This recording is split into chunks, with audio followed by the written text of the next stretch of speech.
Hey guys, how's it going? Welcome to another weekly edition of the Facebook Ad IQ weekly live Q&A. I got to figure out a better way to streamline that. I need like an acronym or something. Well, I'm already short an ad, so NIQ. So I'll come up with something better. Let's just say the weekly Facebook Live Q&A. That's short and sweet and good enough. So as usual, you guys kind of know the drill. We're gonna I'm here to answer any questions that you might have. No, that's not for you. Right now, Hoki's looking at this unicorn we got up here, so she's trying to attack it. It's not yours. Go find another toy.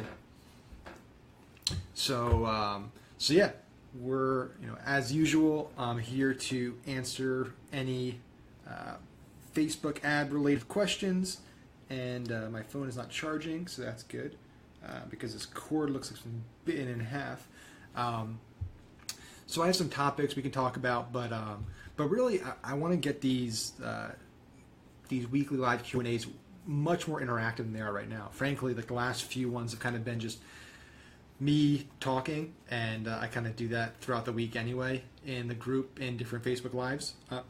So ideally, I'd like to be able to be more reactive instead of proactive, if that makes sense, and be able to really just respond to questions that the group has. And I'm sure there are questions. There's got to be questions. Everyone has questions. I have questions all the time that I ask people that are smarter than me. And so I can also kind of just talk while I'm waiting for people to kind of jump in and hop in. I can talk about some updates. And I'm also almost trying to wrap up my Words with Friends, my fiance right now. So I'm simultaneously trying to win Words with Friends and share Facebook ad value. So I got a T and an R left. That's all I got. And she just played Z for 14 words, which is definitely not a word. Z is not a word. So I got to figure out what to do with T and R. And as soon as I figure that out, then I can hop into talking about an update on the course and some other cool stuff that we got in the pipeline. But feel free to pop any questions into the chat while we do that. And I'm going to figure out how to play TNR and win this game because it's a close one right now.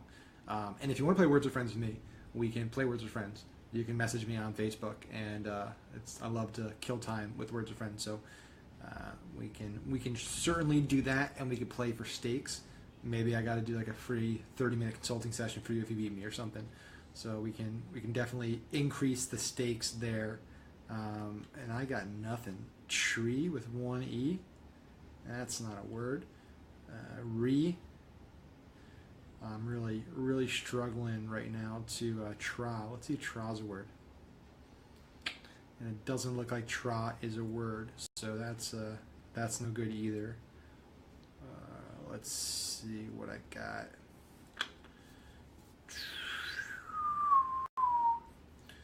Sorrow is not a word. Soto is not a word. I'm just going to have to play re. That was a really pathetic word. I just played re for 2 points, R-E. And that was really bad. Now I just got a T left. So let me see. We got 4 people in here right now, so that's fine. My phone's probably going to die any second, so I can't play Words with Friends anymore and kill time.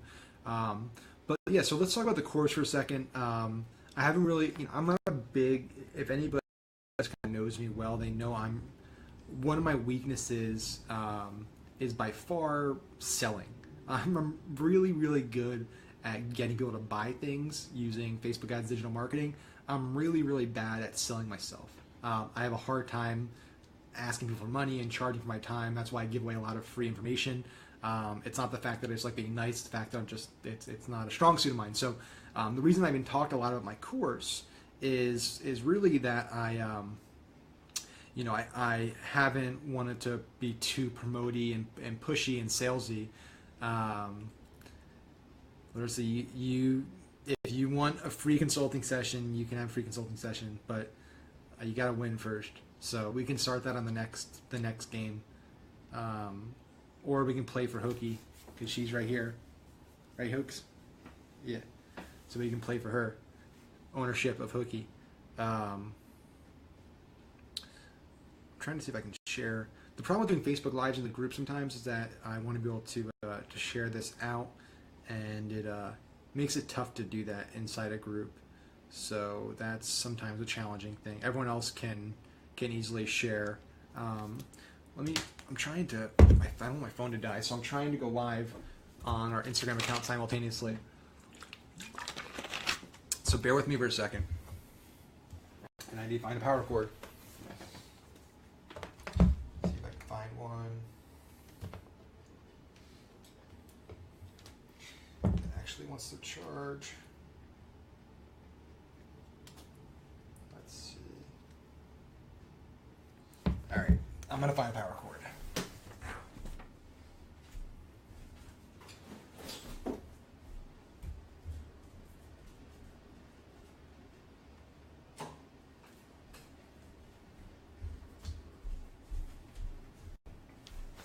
All right, I'm back. One sec. Of course, now you start working. Piece of shit. As soon as I get up off my ass and actually go and find the cord, then it starts working. And okay, because what I'm gonna do is I'm gonna try to. I've had a lot of success lately with Instagram, actually, going on live on Instagram. So since there's only 3 people right here, and I want to get a lot more questions coming in. I've actually had a lot of people on Instagram ask me a lot of questions during Facebook Live. So because this chat is pretty silent, I'm gonna link in my Instagram account and get some engagement going there, because really this is, I only do this for a Q&A, right? I can update you guys all the time. But again, while I'm doing that simultaneously, let me get back to talking about the course. So the course is, let's see how close I can bring this so it's kind of, I'm looking at both at the same time. Shit. I got too much stuff over here, guys. Too much stuff. Too many things and stuff and things. Okay, come on. Just check an internet connection. I can't see comments now. That's not good. Let me unplug this real quick. And then I'll hop into an update on the course, and we'll talk about some cool stuff. And we got 4. You guys had me. I had 4 people I thought were watching. And I got excited, and then that 5th person there, whoever's the 5th person, you're back. Thank you. So, okay, so we're live on Instagram too. I do like going live on Instagram. I feel like it's gotten a little better because now there's some longevity to it, because you can actually use it as a story for 24 hours, which is nice. But it's I didn't like doing it before. Percy, thank you for asking a question. It's so nice. Like, it's really easy, guys. Like, literally just ask anything. It can be broad. It can be super open-ended. Honestly, ask a question, and the broader the better, right? Because I can talk about broad topics for a really long time until you want me to shut up. And here, just to give you guys a angle as well. So the Instagram Live has almost as many viewers as the Facebook Live, and I just started it. So for these on Instagram, you're kind of been hacked into my Facebook Ad IQ weekly Q&A Facebook Ad Live. So essentially, we're going to be talking about, you can ask me any questions about Facebook ads, e-com, digital marketing, anything. You guys know me as the founder of Startup Drugs and Instagram, and then everyone on Facebook Live knows me as the kind of founder of this group, and somebody that knows a little bit about digital marketing and Facebook ads. So Percy, what is your preferred type of Facebook ads for e-commerce? Funny you should say that. So part of, as I was wrapping up a lot of content for the course the other day, one of the modules I was doing was on types of ads. And so I kind of went through some advanced types of ads. I went through Canvas, and collections came up. And so collections, I think, are underrated right now. They're not being talked about very often. I've seen a lot of big brands use them. Apple's use them really, really well. And collections, in my opinion, if you're an e-com store that has a variety of products, not just a single product company, I think it's without doubt the best ad unit you can use. And the reason is it combines 2 of the most powerful types of ads on Facebook. It combines video ads with your dynamic product ads. And this is new. I actually just saw this the other day because I used collections when it first came out in what was in beta a few months ago, and I kind of played around with it and didn't really look back at it. I looked back at it the other day because I was creating a module in the course and saw they just added a new subsection below it. When they first rolled it out on collections, if you don't know what collections are, it's a new ad unit on Facebook it has copy, then a single image or video, then a headline, and then below that it has a grid of 4 images that can be products. And then if you click on the products, it takes you to an in Facebook store that then goes to your store. And so when they first came out with it, you were just picking out your top 4 products. You kind of highlighted what products you want to show in that 4 grid. Now that you can do dynamic products, so essentially now you can let Facebook decide which 4 products to show to that person who's looking at the ad. So it's kind of combining that dynamic product ad element where Facebook is using personalization with your product catalog to show the right 4 products to the right person with video, which is really, really effective because now you can do video engagement audiences, which means you can retarget by individual ads. Video is obviously more powerful. So collection is an ad unit I would definitely test. The only downside is it's mobile only. You can't run it on desktop. You can't run it on any other placement option. And so that's the kind of downer, depending on your business and your demo. Mobile might not be the best route to go exclusively. So collections is big. I know it's kind of open-ended question, preferred type of Facebook ads for e-commerce. So collections is definitely an ad unit I would use. I think using content up front, so using like a tool like Sniply to find like hot trending content articles on high authority websites, sharing those that kind of hit on the problem your product solves or hits on the niche that your product's in. You're going to get a lot of people that kind of raise their hand and say, I'm interested in this. You're going to warm up your cold traffic really cost effectively because you're using website click ads to content instead of website conversions to product. And then retargeting people that actually read those articles, because Sniply, you can actually put a pixel on other people's websites by iframing it. And then retargeting those people with website conversion ads to products, to collections. That's a strategy that works really, really well. And then obviously dynamic product ads. So I think, again, if you have a store with multiple products, creating a product feed. So there's tools like Feedly and Flexify, which allow you to really, really easily create a product feed, dynamic product feed for your store. And then going into Facebook, into your business manager, creating a product catalog, adding that feed, and setting it up. Now you can run dynamic product ads where Facebook is essentially not just retargeting based on, hey, somebody added to the cart, we're going to show them this ad.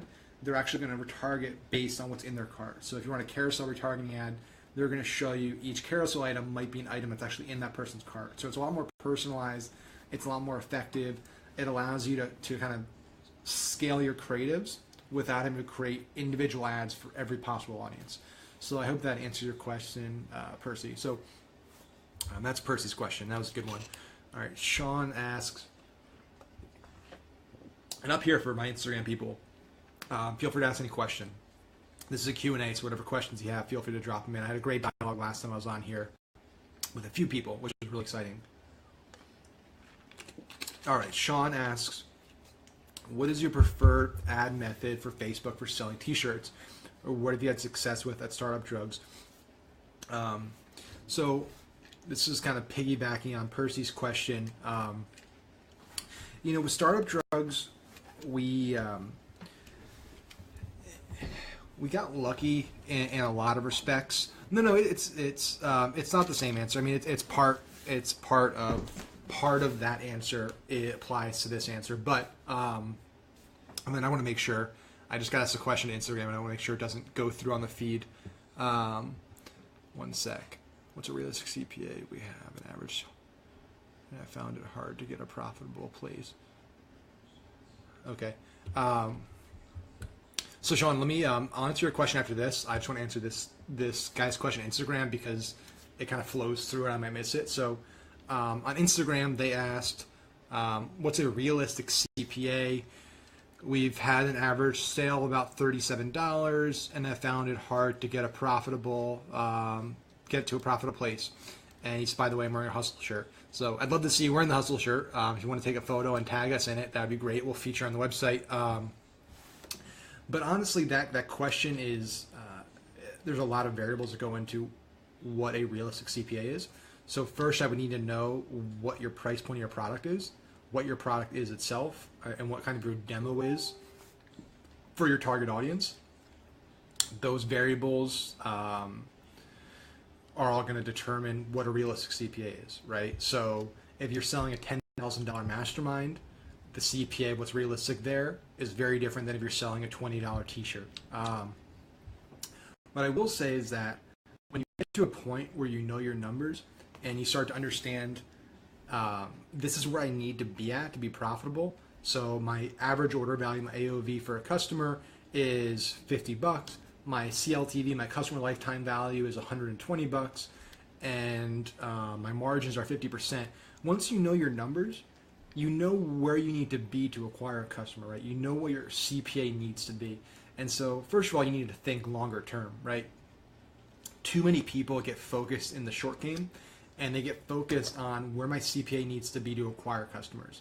And they don't think about their upsells. They don't think about the post-purchase retargeting. They don't think about the lifetime value of a customer. Those are two very different numbers, and ideally, that lifetime value should be 2 to 3 to 4 times that initial purchase value. So that should all be factored in, and the profitability there is a lot higher because typically those sales happen from email and free medium. So that needs to be factored into what I'm willing to pay on a front end. So, okay, $20 travel months, that's helpful. So we work with a lot of really, really big affiliates. One of my partners in one of our companies runs, one of the largest affiliate networks, and so we get a lot of insight into what these big, really successful e-com players and product companies are willing to pay to acquire a customer. And so in the affiliate world, some of these products are trial products. They're skincare companies, huge companies we're talking about. I'm not going to give names here, but big companies you recognize names for. And they're willing to pay, they're paying $40, $50, $60 CPAs on free trials, free plus shipping trials. And the reason they're doing that is because they know they have really, really good upsell sequences. They know they can make a lot of the room up after that.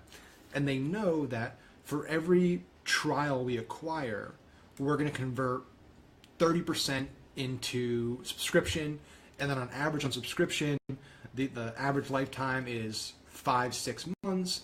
And during that 6 months, we net Y. And so they know their numbers, and they're able to work backwards and say, hey, I'm willing to pay $50 to acquire a customer because I know I'm going to make $300 on average for a customer. So before you really focus too much on the front end, you need to understand the back end. You really need to take a deep dive and know your numbers, know your and know those profitability numbers and the pro forma there before you can dive into what a good CPA is. Because what I can tell you is if you're selling a $20 travel mug, scaling that is going to be challenging. If you're a single product company that your highest price point product is $20, my guess is if you're drop shipping, your margins are probably 55-60%. If you're pricing a mug at $20, I'm guessing you can probably get it for $4 or $5, and then you have shipping. So let's just say your margins 50% to make it even. So you need to be acquiring buyers for under $10, and a sub $10 CPA for a straight sale on a competitive market is tough. Not impossible, but it's tough. So I think too many people get focused on the front end and lowering the CPA instead of increasing the AOV. And so what I can tell you from experience is that 9 times out of 10, it is easier to move the needle on increasing AOV than it is to move the needle on decreasing CPA. I would say actually 99% of the time it's easier. And it's crazy, right? And for those of you on the Instagram that don't know me as well, one of the things I talk about a lot is one of the things I talk about a lot is post-purchase retargeting and how crazy it is to me that a lot of e-com owners don't do anything with their existing customers. They focus all of their time and money on acquiring customers and no time and money on upselling, nurturing, cross-selling existing customers, which is crazy because at a minimum, it is 5 times harder to sell a new customer than it is to resell an existing customer. And so what I would say to you is I would look at your entire product catalog. I would look at maybe some JV, some partnerships, maybe some affiliate offers, and I would figure out what can I sell my customers after they buy from me once that they would be excited to buy from. What deals can I make them? How can I get the AOV, lifetime value up? into the 50s, 60s, 70s, because that fixes your problem, right? Obviously, I think they're based on a $37 CPA. I think there's ways you can definitely increase your CPA. But if you can increase your AOV to 75, $80, or your lifetime value amount, all of a sudden those numbers start working for you. And so that's probably my biggest lesson I can give you out of this. Let me try to just turn this down, because I think when I go to share this, when I go to share this, it's going to be all fucked up because it's on landscape and I always forget and then I regret it later. So let me just turn this down real quick. Awesome. We're in business. So what I would say then is, on the flip side of ways you can decrease your CPA, I would look at, what type of mugs are you selling? Are you in a niche? Are they just generic mugs? Is it the mug itself that's high quality? Is it something you print on them? That's the niche behind it. Is it for moms or football teams or something like that?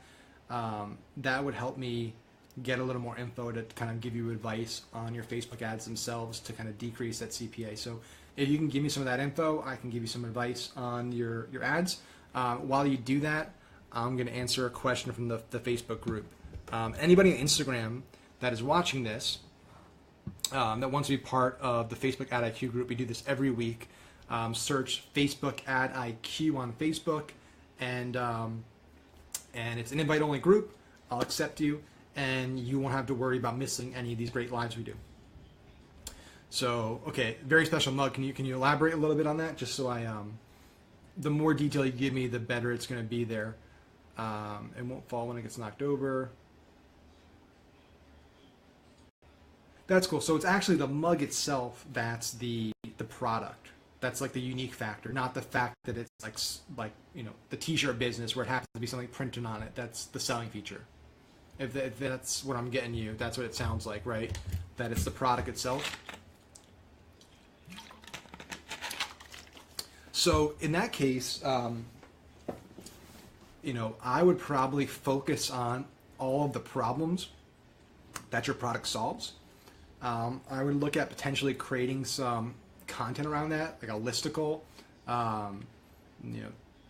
20 things I hate about my standard coffee mug, or maybe that's a little extreme, 5 things. But basically what I'm getting at is, it's a lot easier and more cost effective to target cold traffic with kind of entertaining educational content than it is to try to sell cold traffic out of the gate.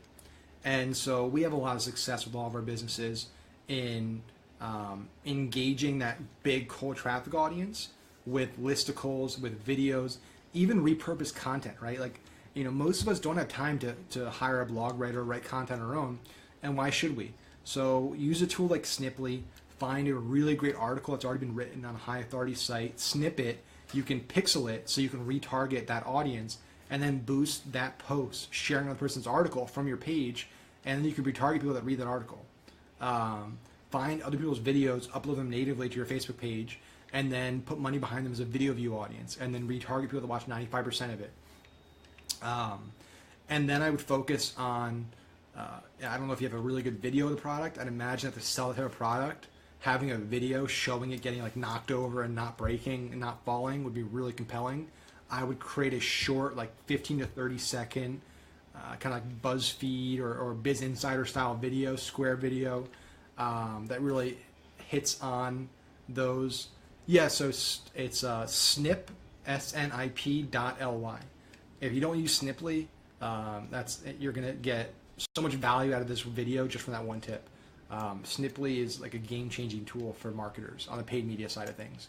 So you can basically take any article online and add your own overlays on top of it. So if I see an article on Inc.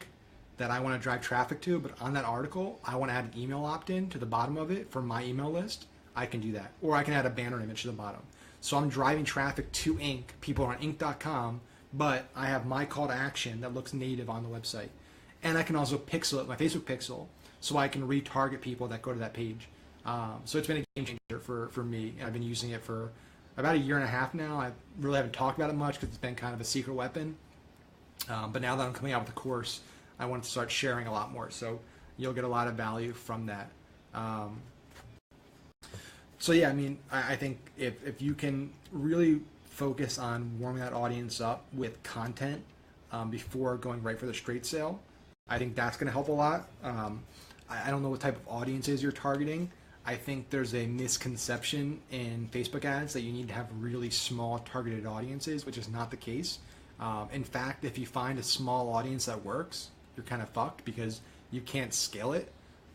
So we look for 1.5 million person audiences and up for a lot of our campaigns now, because we need to be able to scale and spend thousands of dollars a day. We can't do that with a 100,000 person audience. So don't try to get too defined with your audiences.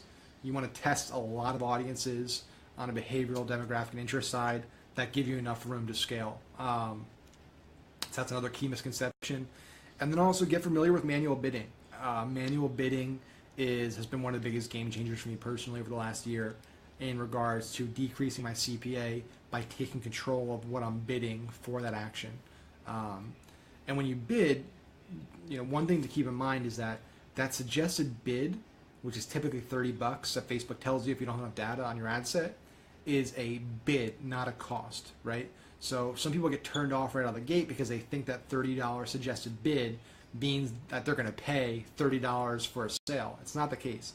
What you're basically telling Facebook is, I'm willing to pay $30 for that sale. If it's a max bid, I'm willing to pay up to 30. If it's an average, I'm willing to pay 30 on average. Facebook is going to try to get you the most sales with your budget. So it's going to start with the lowest price auction. So it might start with the $4, $5, $6 auctions. Obviously, there's not as many of them, so it'll win those. But it has to keep increasing the bid, increasing the auction, because there's limited supply. And it'll begin to work up to that. But if you start your bid higher, you actually beat out the competition. And so if everyone's bidding $20 and you come in and bid $40 or $60, you bully, and that's called the bully method of Tim Bird. You basically bully the competition, push them out of the market. You begin to win almost all of the auctions, because every time you go to serve your ad to somebody, you're entering an auction against somebody else. It's a auction marketplace. So there's lots of advertisers trying to get their ad in front of one person or a group of people.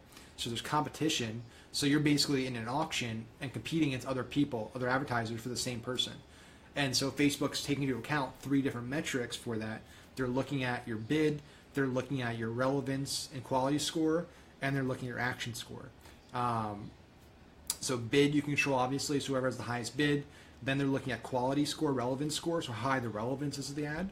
Then they're looking at action score, so projected action. So they're basically looking at that person and saying, how likely is this person, based on their past history, to take the action that I'm paying Facebook to get?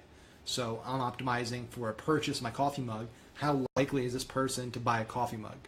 And so they basically accumulate those 3 variables into a score, into a total, and whoever's the highest total wins that auction. And so the more competitive you can get with the bid, the higher you can get that score. You're going to win more auctions, and you're going to win more high quality auctions and high quality buyers. So that's also something that you also have to take into account with your Facebook ads, is take control of those variables. Don't let Facebook just do everything for you, especially on the bidding side.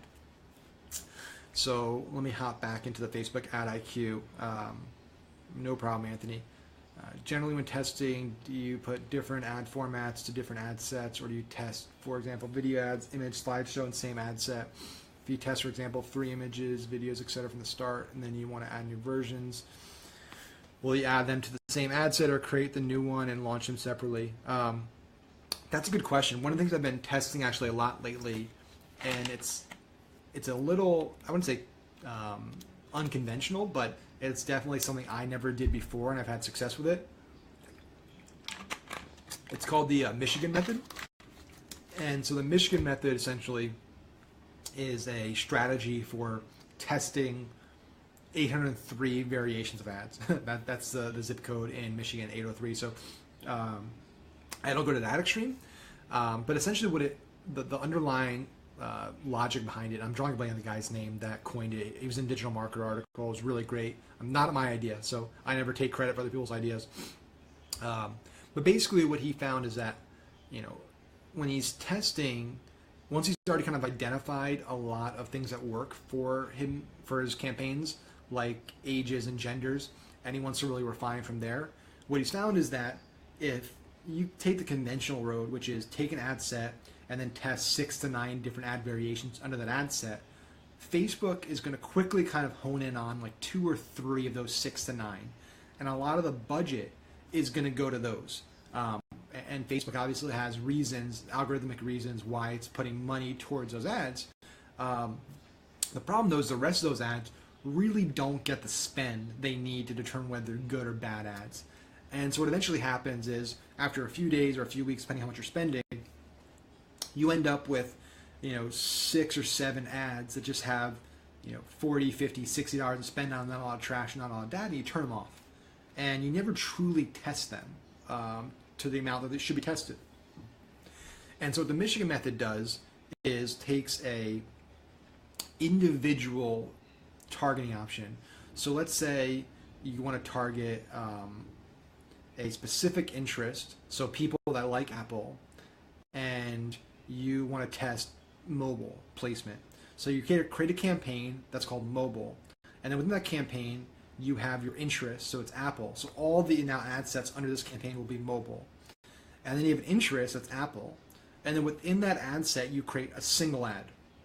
And so if you want to test 9 ads, you basically dupe that ad set 8 times. So now you have 9 of the same ad sets, 9 Apple interest, but each one now has a different ad associated with it. And you do that for all of your interests and your behaviors and demographics. And then you take that mobile campaign, you dupe it, and now you do desktop. And then you dupe it, and you have Instagram. And so what you end up doing is getting really, really granular at what you're testing. And you quickly identify very specific targeting options, interest behaviors, audiences, and then ads that are your best performers. And why I like this strategy is that it is true multivariate A/B testing. The way Facebook does it, if you just put 9 ads under an ad set, is not true multivariate A/B testing. True A/B testing involves taking 2 options, A and B, putting them in the same scenarios with the same resources and same conditions, and running them against each other, and then measuring which one is best. The way Facebook does it is they weight those ads differently. So if you have, let's just say for the sake of simplicity for this argument, you have an ad set that has 2 ads, ad A and ad B. Facebook is not going to equally split the budget up, and then ad set has $10 a day budget. Facebook is not going to equally allocate $5 to A and B. Facebook is going to allocate based on their algorithm. So what ends up happening is you might have A gets $9, B gets $1. And that might go on and on and on. So at the end of the week, you might have ad A, ad B. Ad A has $500 spent on it, and ad B has $80 spent on it. And now if you try to analyze the data, it's not really, it's hard to be statistically significant with that data and make really good conclusions of what ad's best, because they both didn't get the same conditions. They both didn't get the same amount of spend. So it's hard to say that ad A is better than ad B or vice versa, because they didn't get the same level of testing, and it wasn't equal. So to be true A/B testers, the only thing that should be different is what you're testing. So in this case, the only thing that should be different is the ad you're running. All other conditions should remain constant. So that's kind of, I digress back to the question. I hope that kind of answered it, Igor. But I found that by doing that, I'm seeing a lot more success at an ad level, because I don't think, I think a lot of us Facebook advertising digital marketers, we focus a lot of our time on testing, bidding, and targeting, and placements, and ad set level options. And we kind of hope that Facebook will do the right testing at an ad level because we let them allocate budget. And unfortunately, we just don't take enough control of it. So I found that once I took that control away from Facebook and kind of just let numbers do the testing, I started seeing great trends in ads that are working versus ads that aren't working. And if I had done them the old way, I wouldn't have identified some of the ads that I now know are winners. I would have wrote them off as losers. And so yeah, that is a little bit about A/B testing and what I think true A/B testing is, because in reality, like the A/B testing on Facebook is not true A/B testing at its foundation. So let's see. I know we had a few questions backed up, so I was kind of going through all those.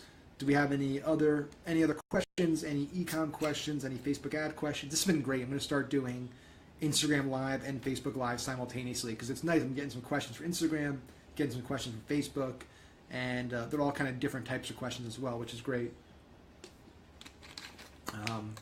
Let me see as I wait for Facebook if any came in through Instagram. Let me see. Compare. So I'm looking forward to some Mighty Mugs. Whoever's the actual user behind Mighty Mug, I'm sure I'll get some good use out of them. And I'm glad I could help you, man. Okay, let me scroll down. Thanks, Angel. I'm always happy to share info with other entrepreneurs, so I'm more than happy.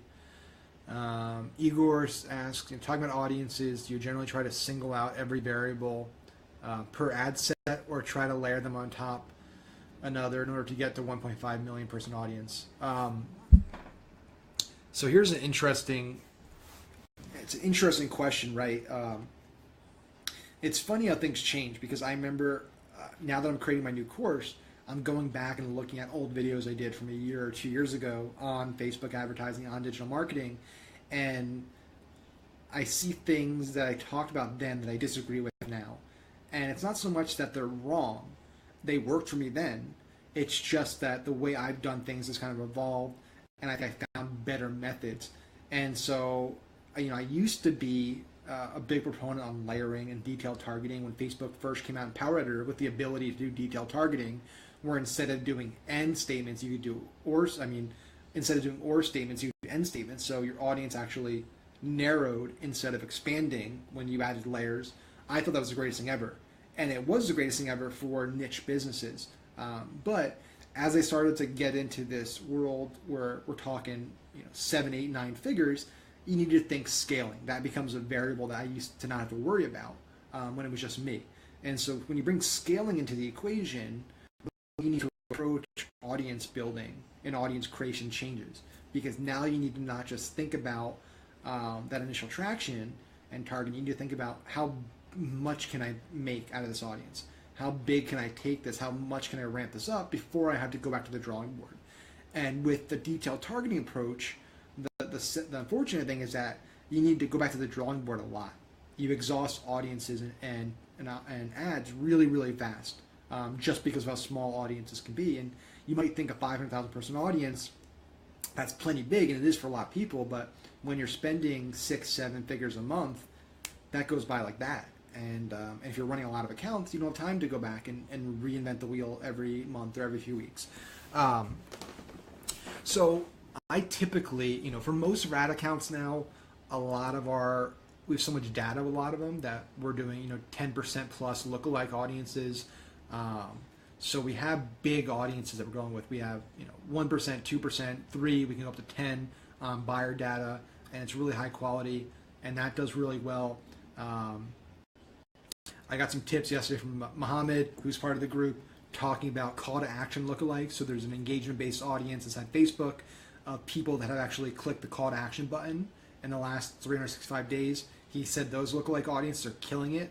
I haven't tested it yet, but I'm going to start testing that. So, 5% to 10% lookalike audiences do really well on a interest level, and actually how many variables I test in an audience. Frankly, if you can it depends on your product too, right? So there's products out there that are mass market products. And if you can get everything else dialed in, if your offer page is dialed in, if you have really, really good UGC and ads, and your core demo in terms of age and gender and where they are, you can go real, real broad. And I've seen it work. And I'm talking no targeting, just an age breakdown and a gender breakdown with really good ads. And I've seen those ad accounts. I've been inside them, and I've seen them work and make 7 figures a month. And so a lot of the people that I know that are are big time e-com players and affiliate players that are making 7, 8, 9 figures a month, that's the route they're going. They're not even targeting anymore. And when I say not targeting anymore, I mean they're still targeting, but they're not, people that like As Seen on TV and Netflix and House of Cards and this. I mean, they're not even doing that anymore. They're focused on the offer page, making that badass. They're focused on really good ads with UGC and really top-notch creatives they've tested and refined. And then they just know their audience so well, and they know their product, and they have social proof on it. So that's the route that a lot of the big players are going. So for me, I like to test big audiences because if I can make it work with a 10 million person audience, I'm going to make a lot of money.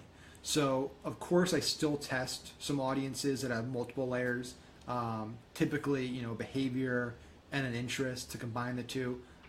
But I still test, single interest, single behavior audiences because I know if I can get those to work, I'm going to make a lot of money really fast, just because of how big that opportunity is.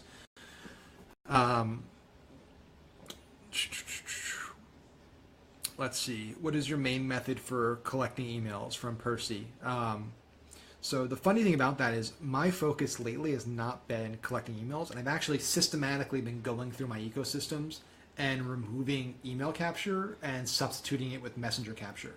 So if you go to maxwellfinn.com right now, I removed my welcome mat from SumoMe, which I feel kind of bad for because they just asked me to be an affiliate of theirs. And so now I have to go back and maybe add some stuff from SumoMe because it's a great company. But I replaced it with a ManyChat welcome mat. So it's the exact same offer, the exact same look. It's a full page takeover. But instead of giving your email address, you're opting into my messenger bot. And the reason I'm doing this is frankly just numbers, right? What I'm seeing in my messenger broadcasts is 70, 80, 90% open rates and 7 to 30% click-through rates on most broadcasts, which is 5 to 10 to 15 times higher than email. So I still think email has its place, and I still have ways to grow the email list actually through Messenger. But if I'm doing lead gen nowadays, it's for Messenger opt-ins, not for email opt-ins. And actually through ManyChat, I'll give you a little hack here. So through ManyChat, I can still get email addresses. Basically what I do is set up an automation, and in that automation, I use ManyChat's question module, so I can pull a question up into the message, and then it's a free type response.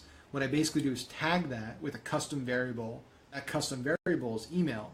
So basically what I'm telling ManyChat is that in that question when I ask, can you share your email address, they're going to tag everybody's response as their email address and associate it with their profile. So people are opting to my messenger, then the first automation message they're getting is a thank you with a prize, a reward, and then I'm asking them for an email because I want to send them special bonuses, and I get their email address too. So that's what I'm doing for my lead capture. To grow my messenger list, I'm using comment to message, so I'll run organic posts, run PPE, page post engagement behind them, and when people comment on it, they're then getting a reply from my messenger bot and getting subscribed into a chat sequence. I'm running ads that are going straight to a messenger sequence. When I do stage talks, my keynote, the last slide is a messenger sticker that when you scan, it opens right into a chat sequence where I deliver my video ad funnel. And then also on site. So I have my welcome mat on site, a lot of organic ways that I'm growing that messenger list. Okay, Dorian, nice to see you in here. So, hey Max, I just tried something new today. Instead of optimizing for an add to cart conversion with the different ad sets for different audiences, I've combined all audiences and optimized for the one add to cart conversion with a larger budget to try to get the 15 to 25 conversions per week. Do you think that's really better than dividing up your audiences and possibly not getting the 15 to 25 conversions? That's a really, really good question. So Dorian's getting at is the fact that the Facebook pixel, for it to really do its job, and for Facebook's algo to really optimize your ad and get dialed in and find the right person, because basically what you're telling Facebook is, hey, for this campaign, for this ad set, I want you to go find people most likely to buy on my site if I'm optimizing for conversions, or for what Dorian said, most likely to add to the cart. The problem is, if you don't have a minimum of 15 to 25 of those conversions a week on that ad set, Facebook simply doesn't have enough data to optimize for. And so what ends up happening is you pay a lot more because website conversion ads are the most expensive because it's the most valuable event you're optimizing for. So you end up spending a lot of money, and if you're not hitting those minimum benchmarks, you're not really getting the most out of that ad unit. And so that's a really good question, Dorian. It's kind of a chicken or the egg question, right? It's like, hey, do I limit my testing for the sake of getting the pixel fully optimized and Facebook's algo fully optimized, or do I continue testing and sacrifice some optimization on Facebook's standpoint? What I would say is, if you don't know for a fact who your winning demo is, what your winning ad is, if you don't have that data, like this targeting, this demo, age, gender, placement, this specific ad are my winners, I still think there's more merit in testing more ad sets, even if you're not able to allocate enough budget there. So I still think it's fine to have a lot of audiences testing, even if those audiences aren't hitting that 15-25 a week conversion, because you'll learn a lot and then you can consolidate. So as you start to see which of those audiences are performing best, you could turn off the losers, roll the budget into the winners, and consolidate.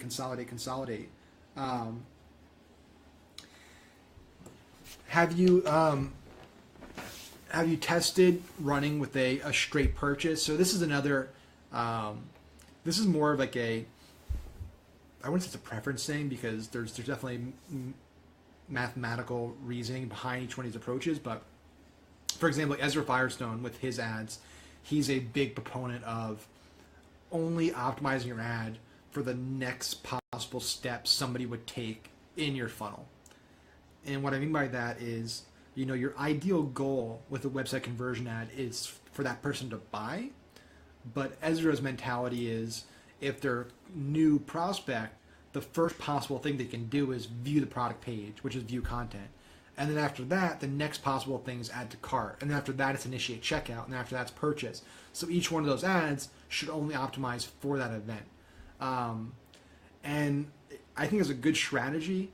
I think the challenge with that strategy is, if you don't have the budget and the scale and the resources to have that many retargeting campaigns for every single step along the way, it can get very costly and time consuming. And I've tested it with a lot of ad accounts where we've tested optimizing for add to cart versus purchase versus initiate checkout, and I haven't seen, and this is just me, I haven't seen a big enough difference to justify either of those strategies. And that's just me. Again, if it works for you, it works for you. But I think it's definitely an area where there's a lot of differing viewpoints on which action, which event to optimize for in your campaign. Because again, what happens is you're at this point now where you find this audience may be winning, but it's winning for a different objective than the objective you actually want them to win for, if that makes sense. So you're telling Facebook, because remember, part of the auction, there's 3 parts. So every time you enter the Facebook auction to show your ad to a prospective buyer or page visitor or whoever it is, your bid is only part of it. So there's bid, relevance score, and action score. So you have 3 variables that Facebook is looking at to determine whether you're going to win this auction or lose this auction. And so bid is obvious, relevance score is obvious, you know that. Action score is the one that could be changed based on whether you're optimizing for view content, add to cart, purchase. Because Facebook essentially then is looking at that person who is the person that you're auctioning for, and they're looking at their past history on Facebook with other ads, and they're saying, okay, the objective of this ad is to view content. That's what I'm bidding for, is for them to view this product page. So now Facebook is looking and seeing, how likely is this person to view product pages about mugs or t-shirts or whatever it is. And then looking at the other person and seeing how likely they are to whatever their product they're optimizing for. And so the reason that can be a challenge is that if you found a dialed in formula that works. So a bid that works, you have an ad that works, high relevance score, high quality score, and then obviously the action score works because of the objective. Then you take that audience and now you change the objective, the conversion event, to purchase. It's now looking at that person differently, because now it's not looking at them based on viewing a product page. It's now saying how likely is this person to buy this product. And that changes the formula pretty dramatically, because it's a very different event that Facebook is looking at. So it could have an impact on what the right bid now is, what the right ad is, whether you're going to win those same auctions with that same person. So that's all I keep in mind, is just take that into account if your strategy is to kind of continually change, to keep the same audience, but change the event from view content, add to cart, purchase, because that has an impact on how you win auctions inside Facebook's auction system. So yeah, long story short, I still think it's important to test. I think if you do find things that test, then, and you do test things and find winners, then definitely scale those out.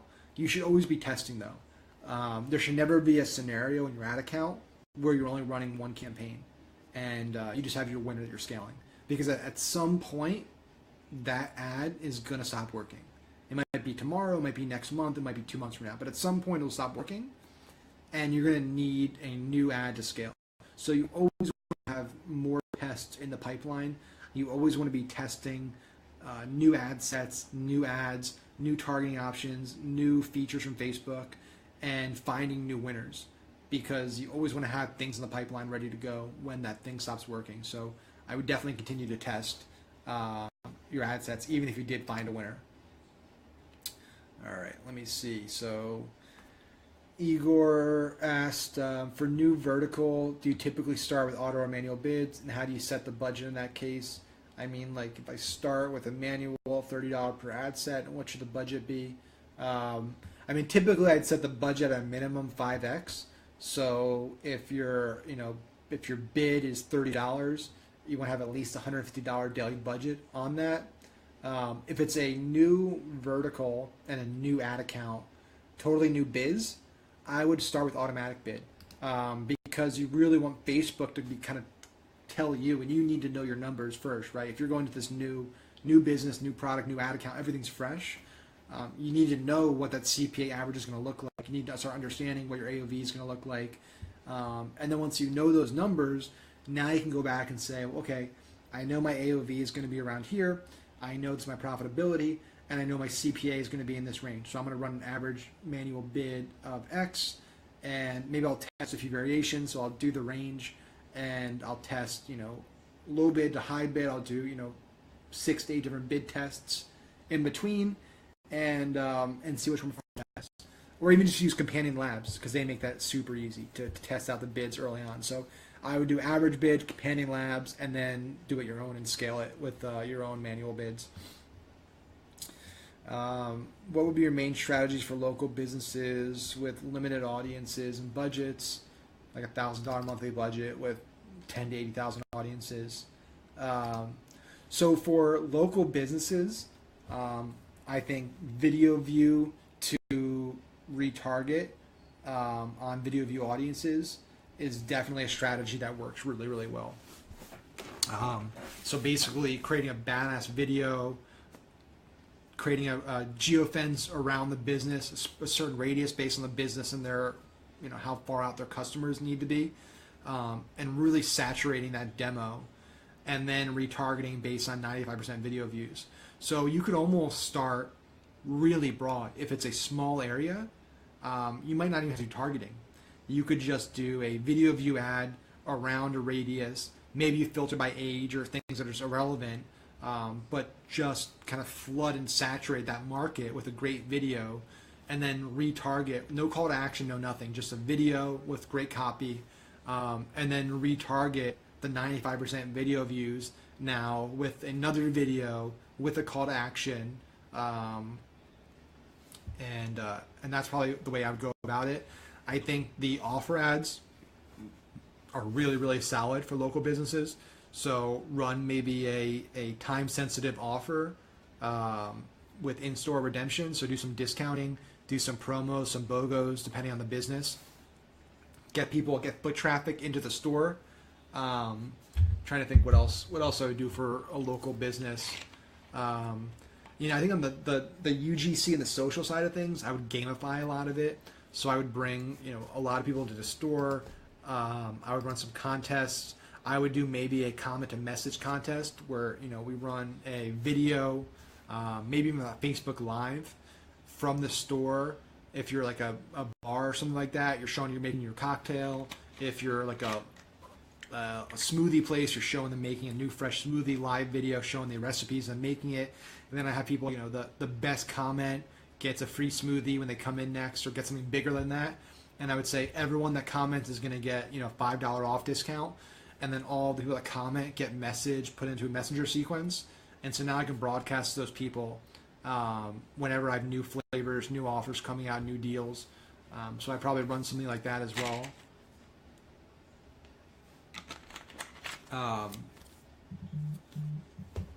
Shit. Sorry about that. I had a phone call come in.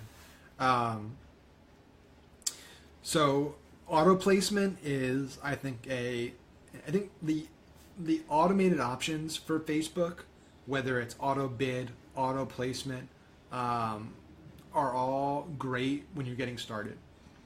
So if if it's a new business, a new ad account, kind of a fresh start, I think letting Facebook do their thing and on an automated standpoint is a great place to start. You're going to get a lot of data very quickly, and at the end of the day, Facebook's going to do its best to try to make you money, right? So, obviously they're a business. They want you to spend a lot of money. The only way they're going to get you to spend a lot of money is to show early results for you, right? That's typically why you notice sometimes with your Facebook ads, you create a new ad and you get like 1 or 2 sales within the first 10 minutes, and your cost per purchase is 10 cents. I'm sure you've seen that sometimes. Facebook likes getting you early flood of sales quickly, and because it gets you excited, it makes you want to increase your budget, it makes you want to spend more. So the same goes with how they optimize their bidding, their placements. They're going to try to show the ad to the right person in the right place. The risk with auto placement is that there are certain placement options which I think very rarely ever work for certain events. So for example, Audience Network, I have very, very rarely ever seen Audience Network work for website conversion ads. Audience Network is a very deceiving placement. You get very, very low CPCs and very high click-through rates. Typically it's because a lot of the Audience Network is on mobile, it's in games, people accidentally click, and there's a lot of instant bounces. So Audience Network, I usually weed that out for most businesses. But again, the reason I do automatic early on with new businesses, so I don't screw myself with assumptions. Because for our Trump business, for example, right column placement and Audience Network made us a lot of money. We made about $4.5 million in 3 months with that business. We made tens of thousands of dollars from those 2 placement options. And those are typically placement options I would have written off right out of the gate and wouldn't have tested them. So I always test. I never let my bias get in the way, because if it's a new business, it could work. Obviously, if it's a market I know really well, it's a product I know really well, it's a demo I know really well, then I'm going to use my data, my knowledge to start in a better spot. But fresh business, fresh ad account, automatic placement, I think is a good place to start. Just keep an eye on it, measure it closely, and begin to take control of that as soon as you feel comfortable. So once you start to identify trends and see Instagram killing it, but right column and desktop newsfeed really aren't doing well, then you start creating new ad sets, and you start with just Instagram and begin to scale that way.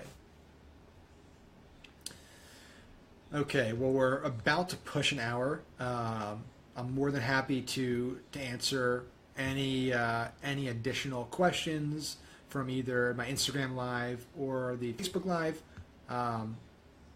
More than happy to stay on for a few more minutes and chat. While I wait to see if there's any more questions, I'll just give more an update. So I'm almost done with the course. I have a bad habit of I keep coming with ideas and more things I want to add, and people talk to me. They're like, "Hey, you should add this You should add this to it. And I'm like, yeah, it's a great idea. So I kind of have continued to add more and more things to the course, which is great for you. It just means that I keep going back and recording more content. But there are, I mean, it's going to be a lot of content. It's going to have a ton of strategies. It's going to have a lot of different Facebook ad funnels that I use, the exact funnels, the actual blueprints, the walkthroughs, the strategies behind it, case studies. It's going to have tools that I use on a regular basis, all my power tools. Like I told you guys about Sniply. A few people had heard of that. So Sniply is just one of the tools that we talk about. So there's a whole list of tools I use. There's a ton of stuff on strategy. There's a ton of stuff on the foundation of your Facebook ad campaigns and having a really great foundation fundamentals. And then there's also a lot of great stuff on e-com optimization, because it's not just about, hey, I can drive traffic to a store all day, but if the store sucks and isn't optimized and it's missing a lot of these things, my traffic's going to suck. My CPA is going to be terrible. I'm not going to make any money. So part of the course also has modules on e-com optimization, tools that I use on my Shopify stores to increase AOV and to increase conversion rates and decrease bounce rates. So that's also part of the course. So there's going to be a lot of stuff in it. There's going to be a lot of bonus sections. So I'm really, really excited about it. This month, there's going to be a lot. I'm going to be kind of pumping out a lot more updates on it and giving people more information on pricing, when it's actually coming out. There's already several hundred people on the waiting list, and so I'm going to kind of pick some people from the waiting list to get some really great freebies and special pricing on it, and do some giveaways and contests and lots of good stuff. So I'm going to be putting out a lot of updates, so you'll know more about that in the next week or so. And if you're interested to be an affiliate, right now I'm kind of hand selecting some super affiliates that are interested in promoting the course to their networks. Also interested in talking to you. So we're going to have some really good contests for affiliates, really good payouts. So if you're interested on that side of things and have a big audience and have experience doing courses and digital products, I'm more than happy to chat with you about it. So feel free to direct message me, and we can chat about that as well. So if there's no more questions tonight, then I'm going to sign off. So I'll start with my my Instagram live. Thank you guys for Instagram for joining in on this. I'm going to start making this a regular thing, and be sure to join the Facebook Ad IQ group if you're not already a member. And that live. All right, so I'm done my Instagram live. That was good though. It gave everyone some extra questions and gave me more stuff to talk about, which was good. So yeah, I think this was a productive Facebook Live session, a lot better than last week's. Last week's because I changed the time. I know people, didn't get the update and everything, so we didn't get a lot of people in the door. But I think this was a great live, a lot of Q&A, a lot of good value coming out of this, and I'm always happy to answer as many questions as possible. So with that, I'm gonna sign off for tonight. As always, if any other questions come up after this video, feel free to comment them. Just push them in the channel, and I'll always record a video answering that. So that's all I got tonight, guys. Dorian, Igor, thanks for your questions. Thanks for keeping the group going. Same for you, Percy and Sean. And obviously a special thank you to my fiance Larissa for asking the first question. So she got everything going tonight when there was only one person on the channel. All right, guys, have a good one.